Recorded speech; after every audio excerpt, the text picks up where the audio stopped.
It's E-commerce Minute, your weekly dose of e-commerce, tech, and retail news with your hosts, John Suter, Bart Mraz, and Brittany Blackman. The E-commerce Minute is a production of SUMO Heavy, a digital commerce consulting firm in Brooklyn, New York, and Philadelphia. Find us on the web at sumoheavy.com. It's the E-commerce Minute, episode 786. These are our top stories in e-commerce, tech, and retail for the week of March 1st, 2021.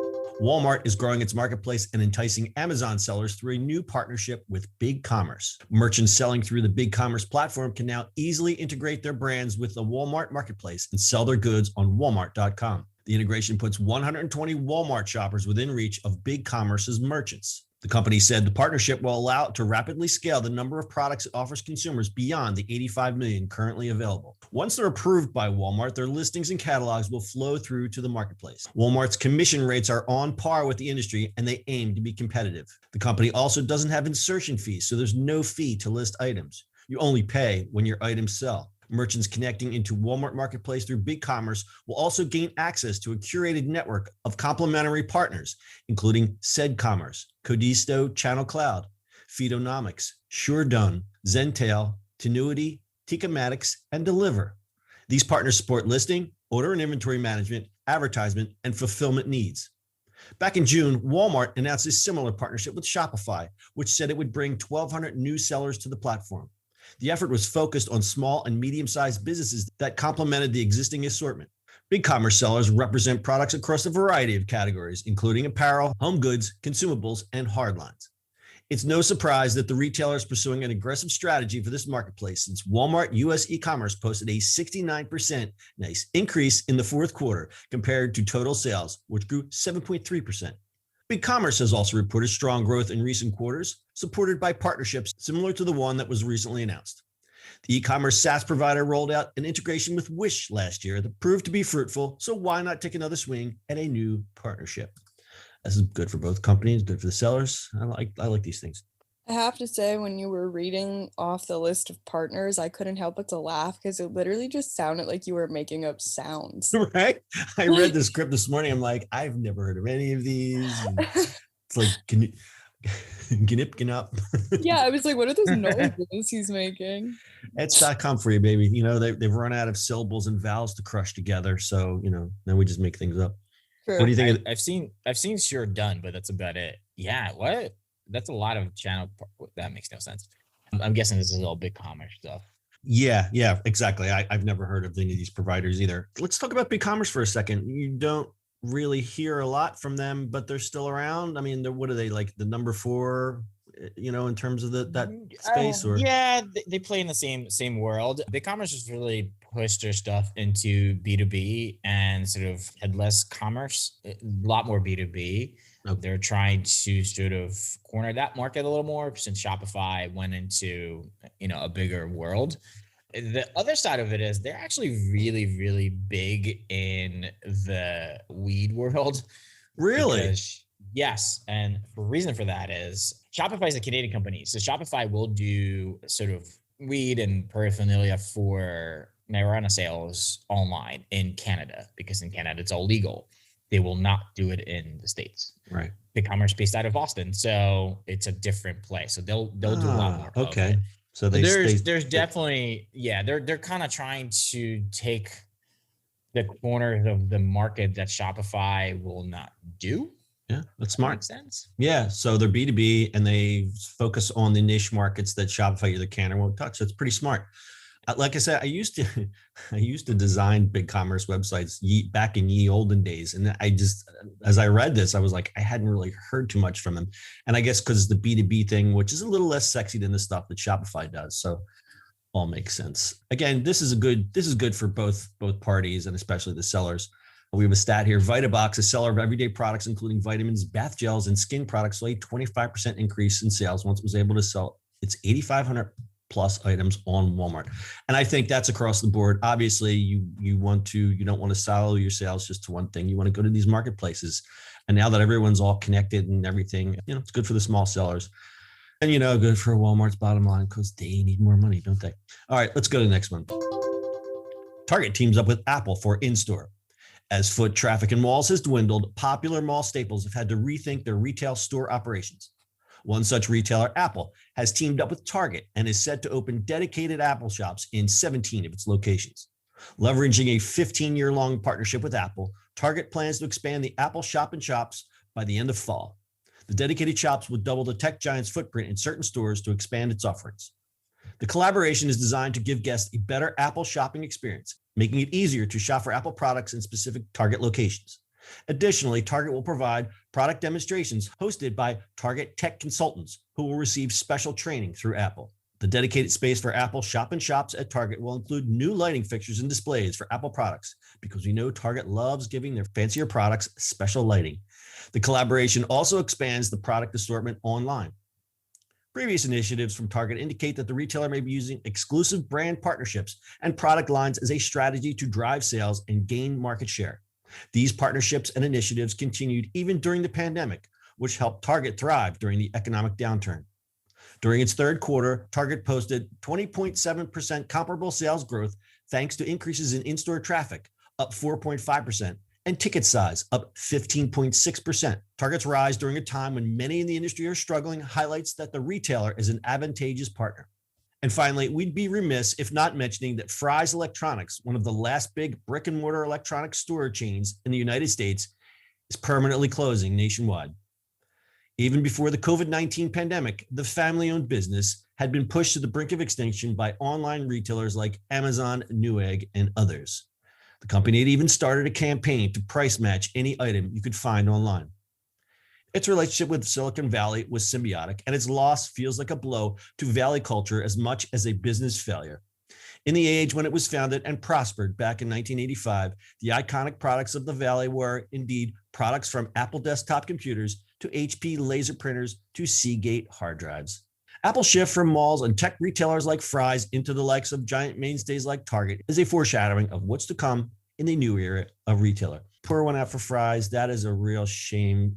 Obviously, we didn't have any Fry's on the East Coast, did we? I don't recall any, but I always remember looking at pictures of those funky ass stores, man. The only way Micro Center was the one here, and there's not a lot. Micro Center. I remember trekking to Micro Center many times. Fry's definitely a West Coast thing, but huge place. I mean, I've been to a few of them, and it's like, if you're into that kind of world, it was like absolutely. And us old geeks, we remember trekking, actually making treks to Micro Center here, Fry's out there, and probably whatever is in the Midwest. That was a big deal. You would spend a lot of coin on gear, and it was just a rite of passage, because it wasn't so much. I mean, there wasn't really too much online back then. Everything was super expensive. You could put your hands on stuff. You could geek out and just talk to people about stuff. And it's John, what was the other store at Frankenmuth's? CompuServe or whatever that? Oh God, I wish I would have remembered. I don't remember what the store name was. We used to go there all the time. Jesus. And that was the only around here that you had to drive out to the suburbs to get to Micro Center, which was the only one. Yeah. And I totally made that drive all the time because they had the best things. They had the best stuff. Their prices were good. And then they opened that thing in Franklin Mills, which they had a service department, and it was just a real mess all the time. But then you get the Gateway computer ones and the Dells and Best Buy was trying to do their thing. Fry's was just great. We could do a whole podcast on this. Jeez, we really should. I mean, there's so much nostalgia. I mean, since we're talking about Apple, Apple just kind of, destroyed how a technology store should look like, right? Because if you look at Apple stores, the most best retail you can ever have per square foot, even Microsoft started doing shops and they looked exactly like Apple stores, right? Yeah. Once it started to take over, it was over for so many stores, I feel like. True. But then you have these shops in Target or even Best Buy, if you walk into them, hell, even in Costco, the Apple display is an Apple looking display. It's not a cheap version of it. Yeah, I have to say I like what they're doing here in these Target stores, and you can just imagine what they're going to look like. They're going to have the nice blonde wood and the great lighting and all that kind of stuff, because the way the stuff is displayed in Target right now is not very sexy and not very Apple. That's actually a little surprising. I know the one Target that I go to, they have an end cap and then they have a little thing tucked in the side, but it's not really well branded or well stocked or well you get the guy and it's like, can I help you? But he's also working the TV aisle and selling PlayStations and other kind of stuff. Whereas this is going to be a little bit more dedicated in terms of the product line. Obviously, these people are going to be trained. I don't think they're going to do service, but of course, grandma's going to come in and say, I can't see my grandson's photos on my phone. Can you help me? Go ahead, Brett. What were you going to say? I assume that it's going to be like a similar vibe to how when they revamped their beauty section and it's like bright as hell. It looks like an actual like Sephora. Yeah, it's going to be that kind of lighting, that kind of vibe. We commented on that when they did the rebrand. It actually feels like a fancy store. It's like really, Target's a nice experience now. It's come a long way. And then you have Walmart, which is just Walmart. There's some Walmarts that are pretty well put together. I think the newer ones. The newer ones, like the ones around here, are pretty run down. Even though we have one that moved. Bart, it's the one in Franklin Mills that was the dedicated footprint. It used to be Carrefour back in the olden days, and then they moved. Yeah. They built a brand new Walmart. It's only like 5 or 6 years old, and it's already like run into the ground. Yeah. It's just, there's a Walmart by my parents' house, and then they built that big ginormous one in Levittown, and it was just like, all right, we'll close the rest of them now. Yeah. The one in South Philly is not okay. Not. The one on Roosevelt Boulevard in Northeast Philadelphia is not okay. We'll add that one to the list. All right, let's move on. We got some more Walmart news. Walmart beefs up Cookshop hub. Walmart and interactive video startup Echo have produced 22 episodes on Walmart Cookshop, an expansion of the retail chain's shoppable video hub for home cooks. The site is stocked with episodes featuring chefs and celeb hosts, including Sofia Vergara and her son Manalo, Jamie Oliver, Patti LaBelle, and Ree Drummond, aka the Pioneer Woman, who always smiles all the time, as well as recipes from BuzzFeed's Tasty. The videos on Walmart Cookshop let viewers make certain choices to customize the ingredients in each of the recipes.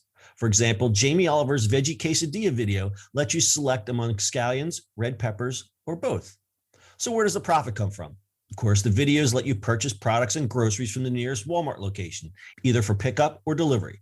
With a single click, you can add all of the ingredients in a given recipe to your virtual shopping cart. The expanded program comes as people make more meals at home during the pandemic, which also spurred growth in online shopping and digital media consumption.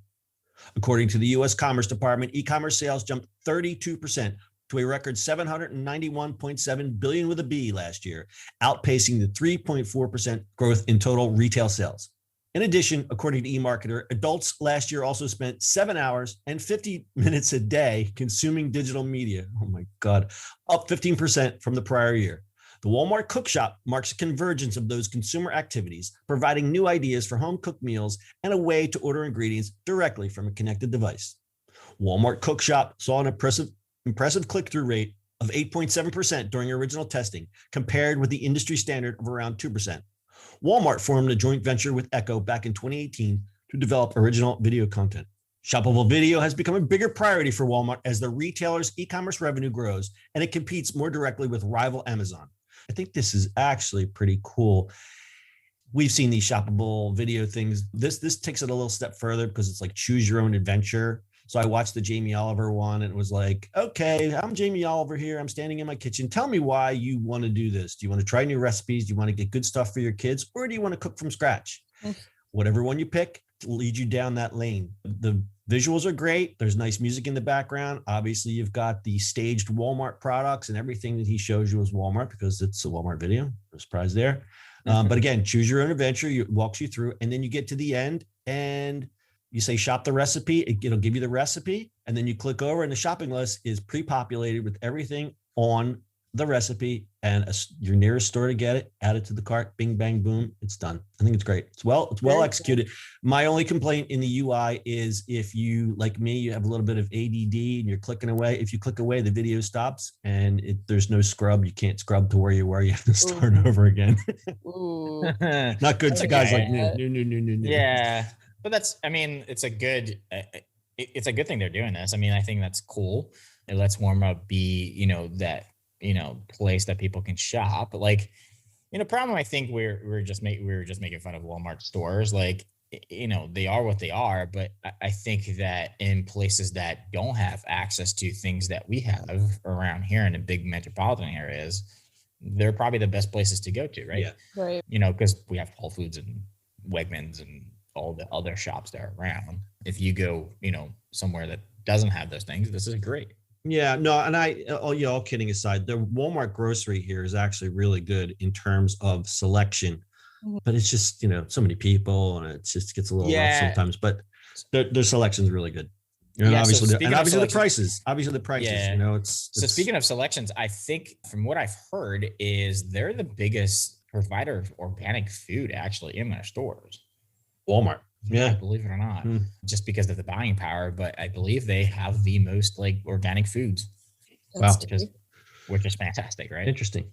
So getting back to this, I had a little nostalgia factor going on watching this Jamie Oliver video, because when my son was young, we're talking 3, 4, 5 years old, I was just kind of figuring out cooking myself. I remember going back a number of years, but I was kind of figuring out Naked Chef. We watched Naked Chef. It was whatever night it came on, Friday night. That's what we did. We watched Naked Chef. And as my son got older, he and I started looking up Jamie Oliver recipes. We cooked a bunch of his stuff together. He taught us a lot about cooking and a lot about food because he was very approachable. He was a young guy. He cooked in a very cool way. But it was always it's not hard. Just slap it in the pan and glug some oil over it and whack it in the oven. Stop overthinking cooking. It made it for me, it made it a lot more approachable. And he was one of the first, hipster celebrity chefs. He wasn't the first celebrity chef, obviously, but he was he appealed to me. Yeah. And my kid loved it. My kid loved it. I mean, for years, we watched Jamie Oliver for years. So I broke out a little nostalgia watching that this morning. It was pretty good. Him and Ramsey have a love-hate relationship. Yeah. So Ramsey's the other side of the coin. Jamie Oliver's the nice guy, and Gordon Ramsay's you muppet. Especially because Jamie Oliver is about health food too, which Gordon doesn't give a shit about. But John, so weird that you shared that story, because I was going to share the exact same experience that I had growing up with my family. We watched The Naked Chef too, and I was actually a little triggered writing this because I had the biggest, fattest crush on Jamie Oliver when he had long hair. Yep, and my entire family would make fun of me, and they'd be like, "Oh, we know why you want to watch the Food Network." And I was so triggered writing this because I just flash back to my whole family just making an idiot out of me for having a crush on this celebrity chef. Well, my son's mother actually watched it for the same reason. So we all had our reasons for watching Jamie Oliver. But I used to love his, it was he had the cool apartment in London. And it was he's a young guy and he's a cool wife. I was like, this guy is cool. Learned a lot of stuff from him. All right. So there you go. If you want to check out Walmart Cookshop, it's cookshop.echo.com. Check that out. We're going to wrap this one up. We'll be back next Friday to break down the week's e-commerce tech and retail news. And don't forget our long-form podcast, In the Ring, available on Spotify or Apple Podcasts, wherever you get your podcasts. We have a new series coming up, which should be live by the time you listen to this. It's all based around the process of discovery. If you're an agency owner or if you're a client looking to have your business evaluated and move on to the next big project, discovery is a big process that you should definitely pay attention and take a look at. If you want to learn more about that, again, go to our other podcast, In the Ring. We'll put that in the show notes for you. We tried something last week. Your favorite thing. What's your favorite thing this week? You guys got anything? Because I got one if you guys don't. No, I don't have one. So, all right, I'm going to give you a podcast recommendation. Even though being a podcast, we shouldn't recommend other podcasts. The show is called Land of the Giants. It's from Vox Media. It's in the 3rd season. They follow the history of big tech companies. I think they did the first season, I think was Amazon. Then they did Netflix. Well, now they're doing Google. And I'll point out a specific episode that I just listened to today. It's called Planet YouTube. It's the history of YouTube. So if you have a little nostalgia for YouTube and wonder where it all came from, check that out. It's called Land of the Giants, the Google Empire. Guys, got anything else? No, that's it, my friend. Nope. All right. Happy trails. Go enjoy. It's almost spring. Enjoy the weather. We'll see you next week. Bye, guys. Bye. Okay.